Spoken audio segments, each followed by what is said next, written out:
At a Kurdish military base just outside Sulaymaniyah, we meet Timur, who says he was only 10 years old when he was taken with his family to a transfer camp in Kirkuk in 1988. There, he says he watched his father with the other men being stripped, manacled and driven off in trucks. With his mother, sisters and other villagers, he was loaded into a covered lorry and travelled through the desert without food nor water. Did anyone in the wagon die as you drove down from Kirkuk? What did you think was going to happen to you? Now you reached the border. When they opened the doors of the wagon, what was the first thing you saw?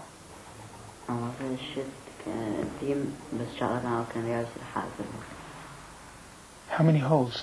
Were there 5, 6, or 7? And how many people in each hole? How many people in each wagon?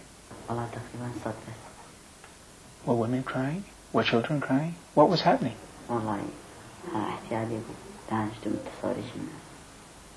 You just wanted to die and get it over with. So now the order was to escape.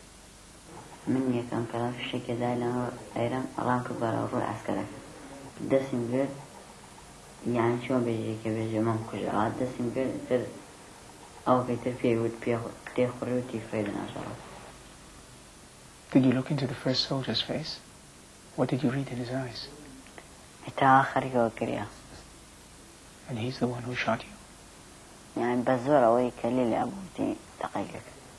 And about how many men were standing around, shooting into the hole?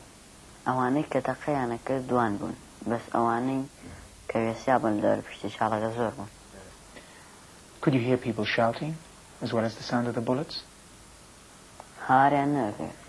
The soldiers went away. They did the shooting and immediately went away.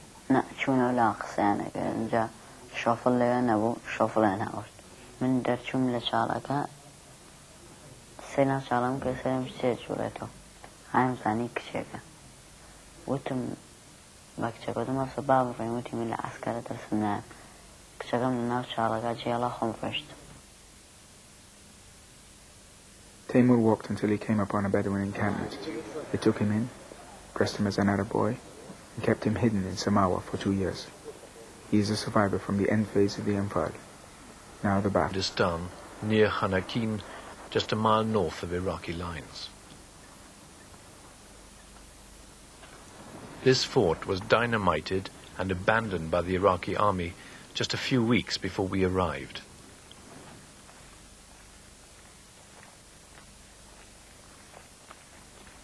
These trailers were used to ferry large numbers of Anfal victims in 1988, who then disappeared.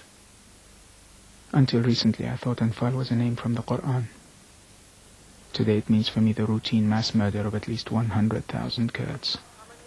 One day, I believe we will find their graves in the desert west of Samawa, close to the Saudi border.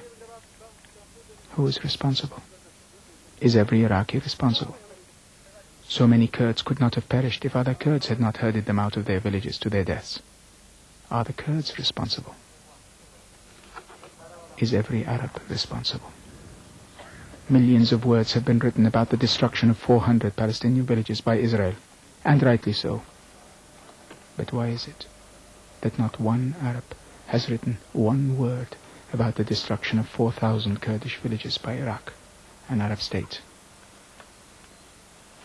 Maybe the Allied governments are responsible. In 1988, they were Saddam's friends. And while the Iraqi uprising was being crushed, the Allies turned their backs on the slaughter while encamped near the Anfal graves. It is enough to be human, to be responsible. The Anfal is a crime against humanity. Its perpetrators must be tried by an international court. If everyone is responsible, then everyone must sit in judgment. For in the end, responsibility means we sit in judgment upon ourselves.